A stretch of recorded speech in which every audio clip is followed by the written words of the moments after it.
Okay, yeah, very exciting. Ray Berger was very excited that we're doing this. He may join us at some point during this year. Okay, so today we're going to do a story which appears nowhere in the Gemara, but appears only in Rashi. That's a great story. So, it's a wonderful story. Is it the story of Beruriahl? Yes. Oh, Good. Okay, so, if you remember, last week we were introduced to Rabbi Meir at the brothel. We were. And Rabbi Meir flees either because of Maisa Shahaya or Maisa de Beruriahl. Right. Okay? So, Mahai Maisa or Maisa de Beruriahl. So, as I already argued last week from Rav Eitam Henkin, the simplest pshat in this Gemara is that all that means is, and this has been argued by other people as well, is Hai Maaseh means the second half of the story, Maaseh de Beruriahl means the first half of the story. And what the Gemara is asking is, did he run away did he have to run away because the Romans were after him, or they stopped chasing him, but he was embarrassed because of the, having gone into the brothel, being hugged by a prostitute, looking like he was eating treif, whatever, the way he saves it, right, that it was just embarrassing, right? This is how Rav Eitam Henkin understands it. And again, what drives him to read it this way is several literary issues, in addition to the fact that in the Girsa of Rav Nisim of Karawan, which is the earliest record we have of this, Rav Meir goes with his wife Beruriah, right, to Rome, which means that what we're about to see in Rashi could not have happened. All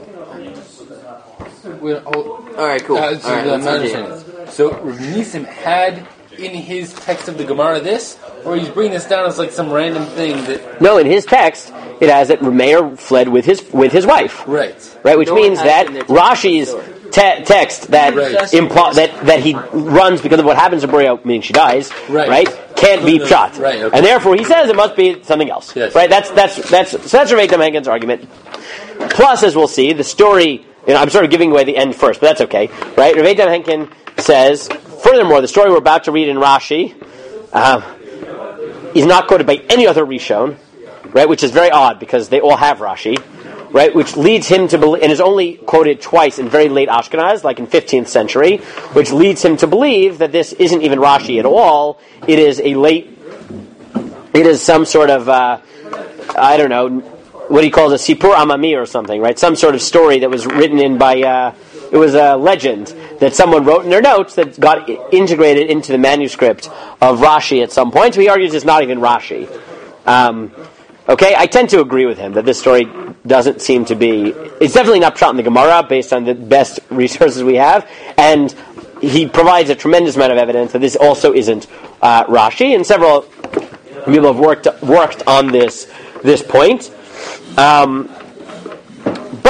what I want to understand is, let's read the story, and then whether or not it is Rashi, and whether or not it happened, right? Kal v'chomer if it didn't happen. You got to figure out then where does it come from, right? Meaning a story that emerges that if it happened, you can't ask a kasha on a maisa that happened, right? Why do you tell a story that happened? Because it happened. But if a story didn't happen, then dafka you have to ask, then why does it make sense to tell this story, and what is it trying to accomplish, right? What is the person writing it trying to accomplish, or what's at stake, and whether you think it happened or not? Okay, so let's read this very bizarre story in Rashi. V'ikadamri mishum maaseh de Beruriahl. Shepam achat liglila al shamru chachamim. Nashim da'atot kalod hein. Once she mocked that which the sages had said, that women are flighty of mind. Flighty mind. Va'amar la, and Reb Meir said to her, Chayecha, I swear. Sofach lohodot l'divreihem. You shall eventually admit that the rabbis are right. V'tziva la'achad mitalmidav l'nasota. Now the Girsa here is a bit problematic. He commanded one of his students to test her lidvar aveira. So to commit adultery. Though in many girsaot it's bidvar aveira, The nafkamina is that some of the achronim try to have apologetics and say that pshat in Rashi is that chas v'shalom Remeir would never try to get his wife to actually commit adultery, right? And Ad Kedei Kach Ben Yoyada says he sent a castrated student so that there would be no chash of avera. It was just to see whether she would be enticed and be willing to do the avera. But in the better girsot of Rashi, it actually says bidvar avera, right? Which only makes the kasha more difficult because you have Remeir actually having his wife commit adultery just to prove a point, right? Which is extremely problematic. I don't say the act of committing it. What? Beruriah just agrees. No, bidvar avera. He wants it in the lidvar avera is to Test as in... test her, lidvar avera to see if she would be willing to commit adultery. Bidvar avera is... You had a discussion, like, regarding a halakha. No. Meaning, we'll see, it's adultery. But why interpret it that way when you can interpret Keep reading. And he pressured her for many days until she agreed. Right? Nitratzeit, meaning she was seduced. Right? She agreed to sleep with him. No, she was pressured into undergoing tests. What? No. What? Ukisha nodala. Oh my God! What? Ukisha nodala, and when she found out about the background, chanka atzma, she hung herself. She strangled herself. V'arak Rabbi Meir machmat kisufa, and Rabbi Meir fled out of Israel. Kisufa. Because of shame.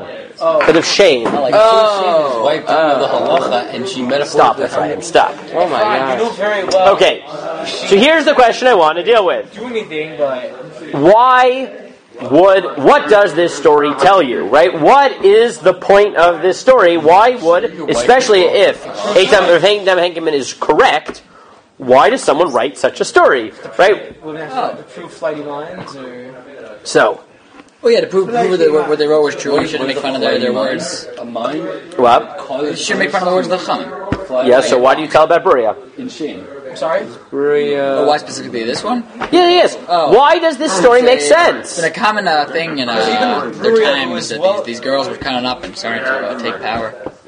No, it wasn't. Even Beruriah knew how. Oh, because they're no, not in the times of Rashi, in the times of expectations that she wouldn't sleep. Okay, one second. Okay, so Zev, thank you for saying that, Zev. Zev thinks that the point of the story is, this is what Dr. Joel Walowalski claims, is that everyone misunderstands the story. Everyone thinks that this story is meant to teach us something about Beruriah. Right. Right? Zev says, no, it's meant to teach you something about Remeir, which is that, right, remember, as we pointed out before, Remeir spent his whole life making fun of people who would give in to Averot, and then the end of his life, He didn't. Right? He was seduced, and only last minute was saved after, right, the Satan said, right, you know, dressed up as a beautiful woman, he went over the bridge over the water to get her on a raft, right, and the last moment was saved. So Joel Walowalski says that this is a criticism of Rabbi Meir, right, in how much he was, right, he made fun of everybody else in their inability to withhold temptation, that he was even willing to put his wife to the test, right, simply because she didn't believe that she was temptable. So this is really a criticism of Rabbi Meir, right? Now, many people have pointed out that doesn't seem to be the issue here. It was a hard reading. It's a very hard reading. I don't.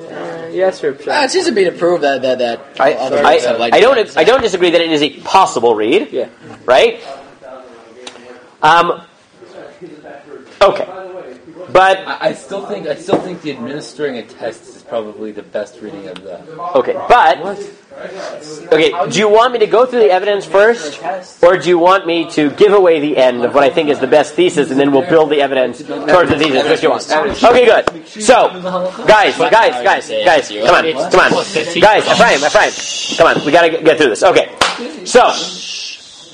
In order to understand why someone would tell this story, especially if you think, like Rav Eitam, that this is not the Gemara and maybe not even Rashi, right? But this was a story that was told such that it ended up in Rashi somehow, right? And even, by the way, if it is really Rashi, right? Presumably there's no Masorah for it because Nisim of Karwan doesn't have it. So even if it really is Rashi also may have gotten it from a common told story. So often when a story is made up, right? it pulls on elements that are already known. Okay? Now, what are the pieces of this story that give us clues as to what someone might have seen in Beruriah's character to tell this story? What does it tell us about Beruriah here? That she thought that women weren't all of lightheaded. 1 second. Okay. So one is, right, that Beruriah challenges Chazal. Right? Challenge Chazal. Right? Yeah? Yeah. Right? What else? She was a feminist. Zirirng said that. An olden day feminist. First of all, she's knowledgeable. Right? She knows Chazal. Right? I mean, those are two factors, right? She's knowledgeable, and she challenges them. is a bit and not just she, right? She's can be abrasive about it, right? Like she would fight with her mayor about this, right? Like these are the factors that we know about her. Does this make sense about Beruriah's personality? Yes. Yeah, it really does.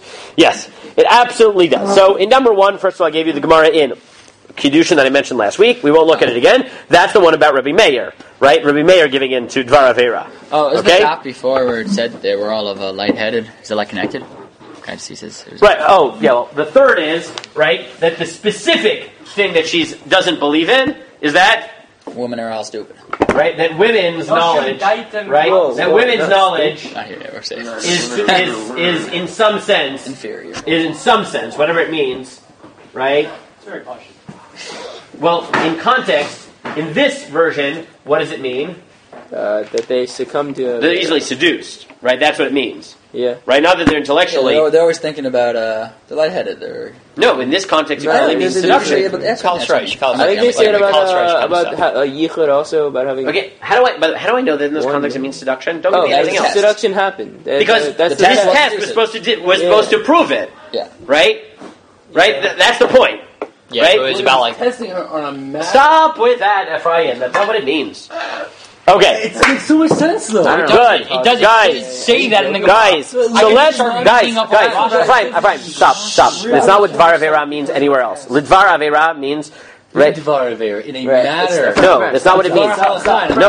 No, it's not what it means. Stop. It's not what it means in Shas. It's not what it ever means. Okay. Let us build this personality about her. Number 2. Rabbi Yossi HaGlili have kazil beurcha.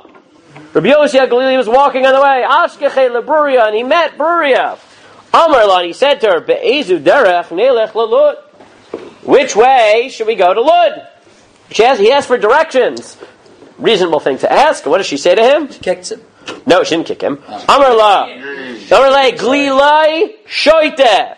You idiotic, you stupid Galilean. Lo kach amru chachamim al tarba sicha emaisha. Didn't Chazal say don't talk too much to women? Haylecha lomar be'ezel lud. You should have said where Lud, right? Lud where? Okay. First of all, you phrase it like how is she caustic? Is she caustic and mocking? What does that mean, caustic? Yes. Like mocking him. Making caustic is like sharp, she called him right? an idiot. Right? Acidic. I know what you mean. Yes, absolutely. Right? Good. Now let's try to understand Pshat in this story. What is Pshat in this story? What is she saying to him? Don't talk for nonsense. Don't add extra words into talking. Does she mean that halachically? It doesn't. No. I wouldn't think so. Good. So Certain Rishonim think that she actually does. The Taj Bates actually says that from here you learn you aren't allowed to say a single extra word to women. Okay? And Rabbi Yonis says similar. You shouldn't increase the quantity of words if you could say it more successfully. Is that Pshat? No, I don't think that's Pshat in this Agarata. I don't think that's Pshat in this Agarata at all. Right? What is Pshat in this Agarata? So I'll tell you some Pshatim, but I'll tell you which one I like. Okay? Ben Ilau says the problem is that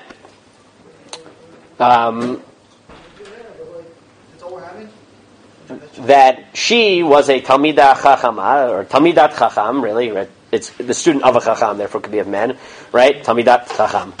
Right?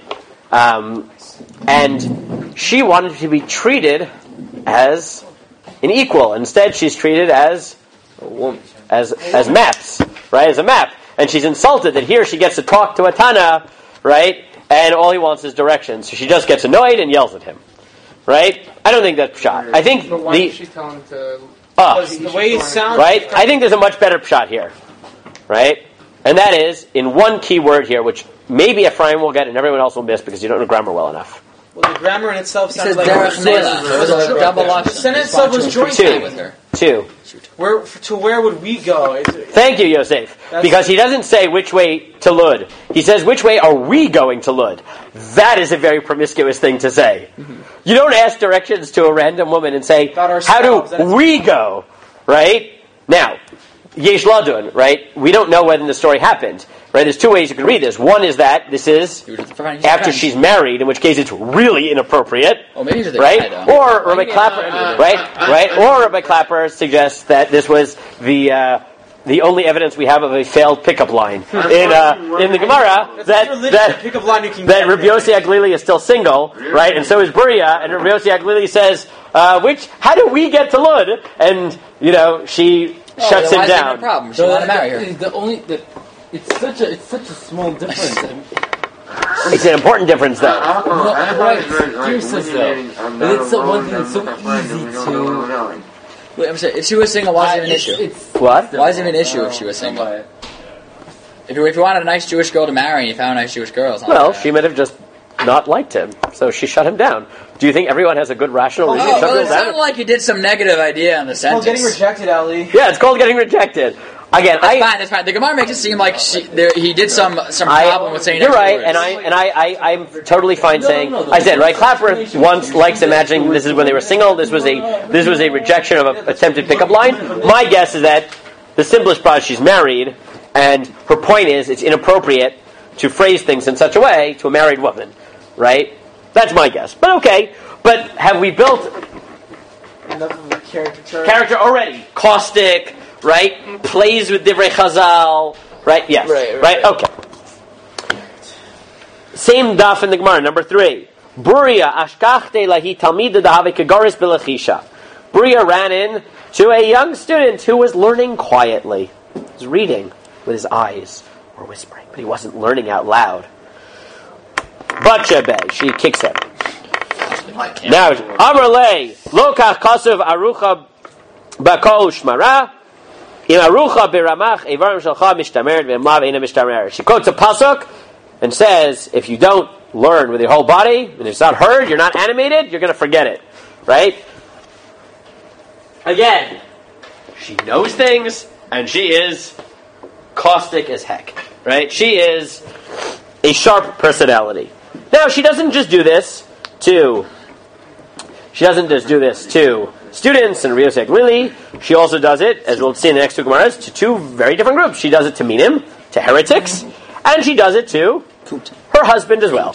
She is, right? So number 4. Amrlehu mina libruria.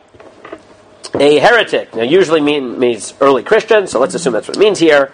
Ksiv rani akara lo yalada. Sing, O barren one who has not given birth. Mishum de lo yalada rani. Should someone celebrate because they are barren?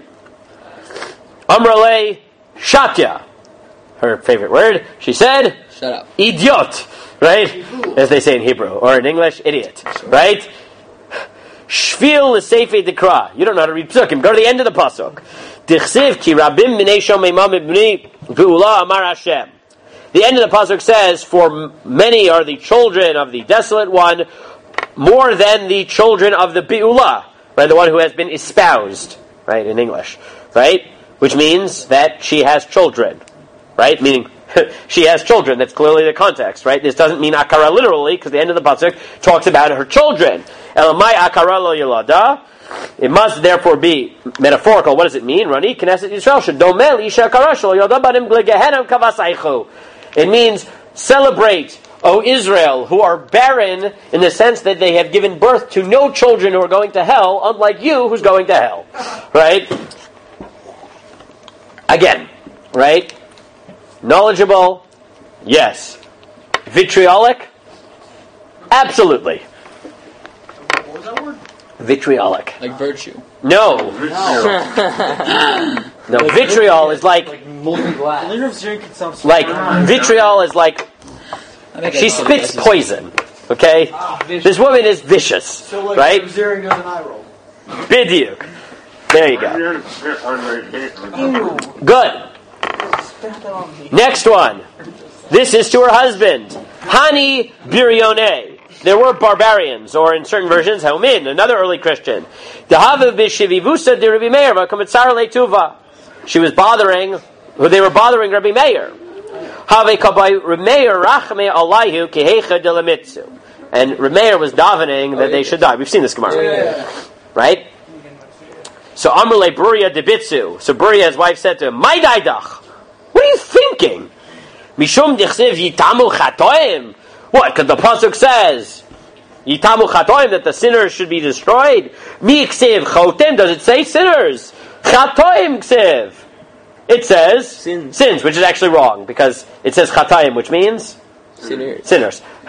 It's the difference between chotim and chataim, depending on where you put the negation, right? Is sinner versus perpetual sinner, right? Someone who's like, but it actually is a noun about the people, but that's not the point. She's playing on it. And this is an actual pshat, as you'll see in the Mefarshim, all right on the pasuk.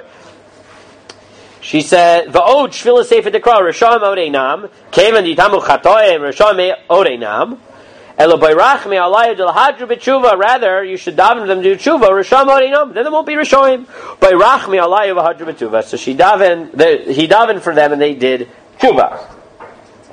Again, you see, vitriolic and willing to challenge rabbis, right? Even her husband, Rabbi Meir, right? Which is another factor of this story, right?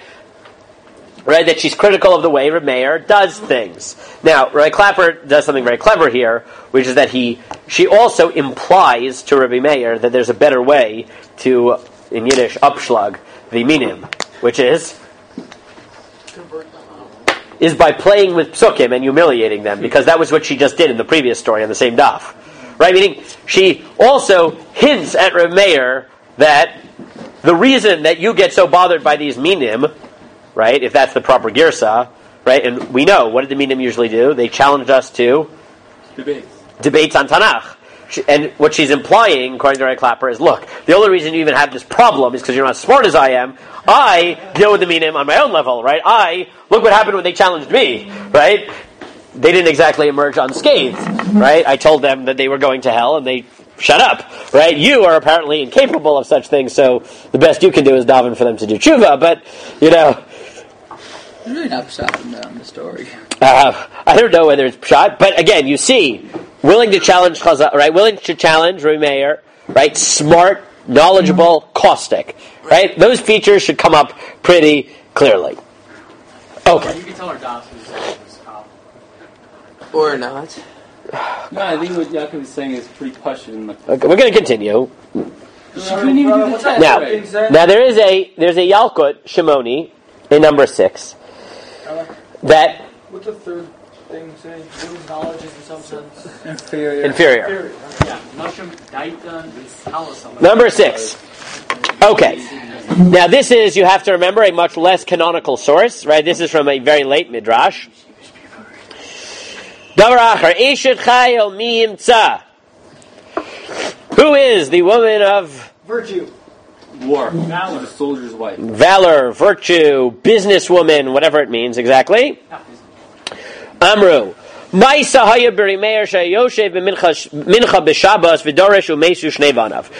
happened that Rabbi Meir was davening mincha on Shabbos and his 2 sons died. Ma asta iman. So what did their mother do? Meaning Beruriah. Hinicha shnehem al hamita upirsa sadin alayhem. How knows Beruriah not another one of his wives? Can you guys stop talking? No, they had one wife. I only know of one wife, but the assumption the assumption is that this is Beruriah. The assumption all later Mefarshim this is Beruriah because that's the only wife we know. Right? Most people didn't have multiple, but okay.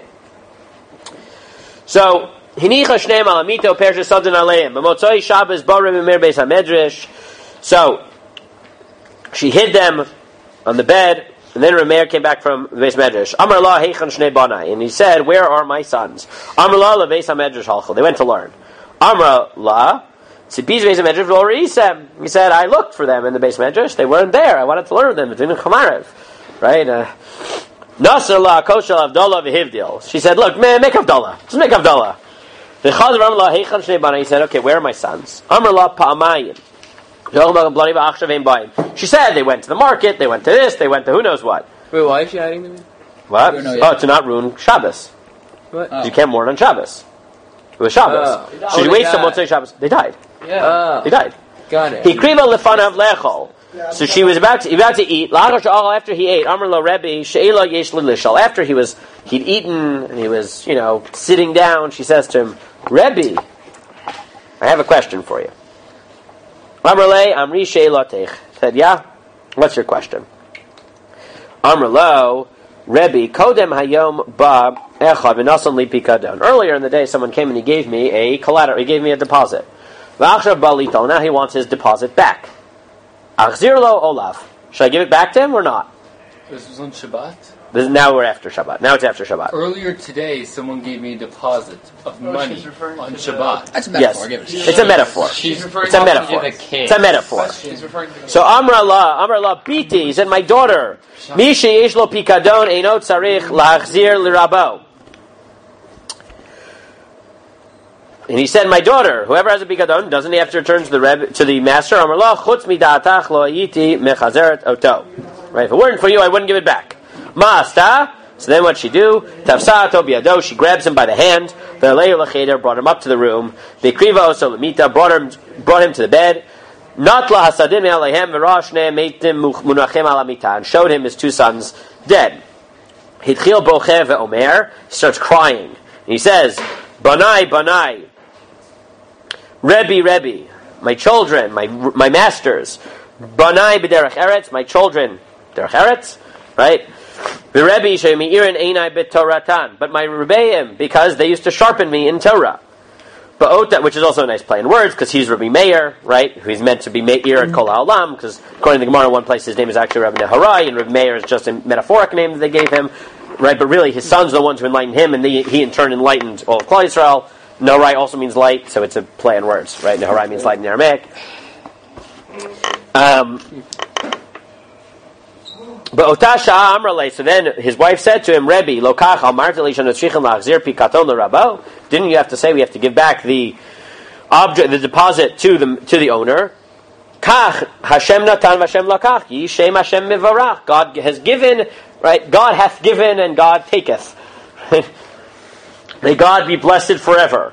Amar Reb Chanina, v'davar zeh nichamto v'nitchashva da'ato l'kach ne'amar eshet chayil mi'imtza. She calms him down, and that's why she is the eshet chayil. Now, so why is this? In this story, we learn a lot of interesting things. If this is Beruriah, right? If the story is true, because it's a much later midrash. But what will we learn about her personality? She's smart. So first of all, she's smart, again in Torah, right? But she's also Nice. she also has emotional intelligence, right? We learn, right, that she's not just caustic. She actually has very good emotional intelligence. Yes, right? What else? So we actually see a very interesting dynamic here, which is she treats Rebbe Meir as the Rebbe, but who in fact is acting as the Rebbe? She is. And in classic rabbinic thought, who is meant to be da'atot kala, meaning given into emotions, and who is meant to not be given into emotions? Women given into emotions and men not. Who here is the one who's crying? And who's the one who's manipulating the situation to make sure that Shabbos is kept and that people don't cry when they're not supposed to? Opposite. Yeah. Beruriahl. Right? Beruriahl. Right? Beruriahl is clearly, right, not only she branded... I was making a joke in my head also. That's exactly what you see in the story. Right? She has emotional intelligence, but that also ends up putting her, right? She has emotional intelligence, which is traditionally, shall I say, feminine, but she also, right, takes the very rabbinic role here, right? Which is preventing him from crying on Shabbat, right? Which is Yerushalmi in the 15th parak of Shabbos, right? Kamufan. You're all like, yeah, what are you talking about? Yes, it is. In Parak Tesvav of Shabbos, Yerushalmi. How many broken were there? Well, it depends on Sean. Anyways, okay. There's at least 15 in here. Now, two other things to learn about Beruriahl very quickly. Go to 8 first. Tanur me'ematai taharato. Number 8. oven, when does it become tahor? Right. So this is, I'm not getting to the whole shaila, but a very complicated taros shaila. Who here is an who here is an expert in taros? Good, everyone. Baruch Hashem. It's a very complicated area of halacha. What? Purity. Pure. He's an expert. You get your oven Expert. Purity laws are very complicated. So Amar Reb Chalafta ish kvar Chananya. So Reb Chalafta says, Ani sha'alti et Shimon ben Chananya, shesha'al et beno shel Reb Chanina ben Tradion. I asked, which is, meaning, I asked Beruriah's brother this question. Right. Remember Beruriah is Reb Chanina ben Tradion's daughter, where we learned that last week. V'amar, mishesiyani mimkomo. Right, so he said whatever he said. Ubito and Beruriah omeret yivshad chalukan. I don't want to get into the two positions, but there's a machlokes between Meir's, Reb Chanina ben Tradion's two of his kids, his son and his daughter. Kishenimru dvarim lifnei Reb Yehuda ben Bava amar yafe amra bito mibno. And Reb Yehuda ben Bava paskins like Beruriah over her brother. Okay? So what do we learn in this story? That not only is she... There was another daughter, wasn't there? What? Wasn't there another daughter? Yeah, so I'm assuming this is Beruriah because she's the only one we know Torah. That's why the assumption, all these, right, the later sources that this is Beruriah. Because who's your brother? Another guy. I don't know. Chanina ben Tradion. Sorry, Beno Shel. He's not named here. He's the son of Chanina ben Tradion. And she's the daughter of Chanina ben Tradion. Fine? Right. Assuming this story is about Beruriah, what do we learn about her? Not only is she smart, she's smarter than the men. Right? She's smarter than the men. Right? Or this man. Or at least her brother. At least her brother. Right? Or as we'll see. What? I don't know. In this one halacha, she was right. I can't. Dumb men against women. So look at the next one, number 7. Reb Simlai also committed to Rabbi Yochanan. Now, by the way, in another story, I didn't give you this, but in another story, we learn that this son of Reb Chanina ben Tradion went off the derech also, right? So he ends up being a very disappointing person compared to Beruriah. He's just a bum. What? Clearly not. He's weighing in on Torah shalos. He wasn't originally a bum, but eventually he's a bum. Anyways, Psachim Samach Beis. Reb Simlai also made Rabbi Yochanan. Amar Lei Nisan Li Mar Sefer Yochsen. He said, "Give me Sefer Yochsen. Teach me Sefer Yochsen." Amar Lei Mehechanad. He said, "Where are you from?" Amar Lei Milud. I'm from Lud. Mehechan Moshavach. And where do you actually live now? Right, I mean, where are you from? Where were you born, or where do you live? Minahar Da. Wait, wasn't Lud the place where... Yeah, it happens to be. I don't think that's a big deal. Happens to be. Where are we going to... Amar Lei, he says, Amar Lei, Eini dudim lo leludim v'lo lenaharda'im v'kol shekein ta'at miludim osavach b'naharda. He said, I won't teach this to someone from Lud or Naharda, kal v'chomer, you're from both. Okay? Kaf sheva artse. But he pressured him and he said, okay, fine, I'll teach you. Amar Lei, nismli b'shlar sheyarchei. He said, teach it to me in 3 months. Shakal kala patak be. He asked Beruriah how long she's been doing it for. Right? What?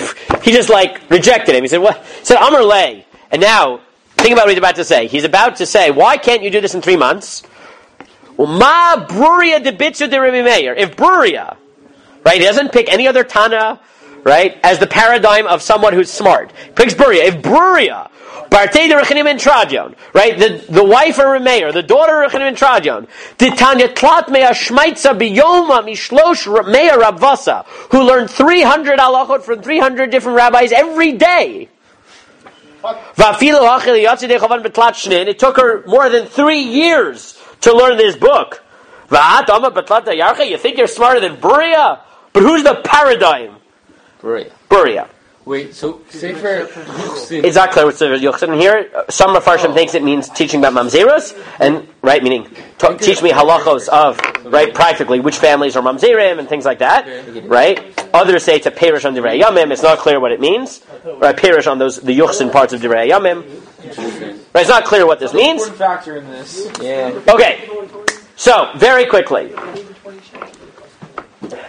the thesis that is presented by several people is that whether this story is real or not, what is this story doing? Playing on It's trying to take her down. Let's boil it down. So let's put it Trying to nicely. take her down and trying to. Wait, one second. Well, let's get to what it is. Trying to The do. highest devotion still. This story does what? It imagines the question, guys. It imagines the question: what if a woman was like us. Right? Meaning, Beruriah forced Chazal to ask the question, what would it look like if a woman would be a Tana, or be qualified to be a Tana, if the only thing that made her different than a Tana was the fact that she was a woman? Right? Meaning, right? That's the question that it forces you to ask. Right? That Beruriah's very existence forced you to ask. She is, to put it, right? There's this article by, I don't know who this is, but everyone quotes it. This article by Rachel Levy. I printed it out in like some, I don't think it's an Orthodox journal, where she went through this, but everyone quotes it because the analysis is pretty fair. What you do with it is interesting at the end, right? Whether you use this as a critique of Chazal, that's a different story. But describing where the story came from is that Beruriah forces Chazal to ask the question, what would it look like if a woman was a Tana? Or, in other words, what would it look like, right? Beruriah was the son that Chanina Ritraju never had, right? Meaning, his actual son was a bit disappointing, right? Beruriah was the son he never had. And remember, she's married, no, not coincidentally, to Meir, who, as we talked about, is the greatest of the Tanas of not just the greatest, the one that nobody understood. Right? Meaning, like, he was the Tana nobody understood. They never posed him like he was too smart. Right? He was too smart, so no one ever... He must have been really smart. Probably, right? Now, the question is, what do you do when you are faced with this in a world which is primarily male, right? So, like, you could imagine that what might happen. So Ray Clapper points out that there's a book, a fiction book that was actually written on the same theme. There's a fiction book that was written imagining what would have happened if Shakespeare had a sister who was a better playwright than him. Right? They would have called her a witch and lynched her, probably. Well, so in that book, again, I don't think they knew Beruriah, but what the story they tell is that she keeps trying to write plays, be involved, but they keep pushing her out because she's a woman, so what does she eventually do? She commits suicide. Why? Because if the only thing holding you back, right, meaning you belong in a certain world, but you're being held back, you don't own the world. So then, right? What is suicide really saying? Right? What is saying someone commits suicide saying? They don't belong. They don't belong. Right? So wherever this story came from, right? What is it getting at? It's whoever put this story together. It's saying, right? Two things. Right? Two possible things. One is, what would happen if a woman existed in the world of the Tanaim? She wouldn't fit in, and she'd have to be destroyed. Right? Right? And that's right. She couldn't exist. Right? Furthermore, what's it building on?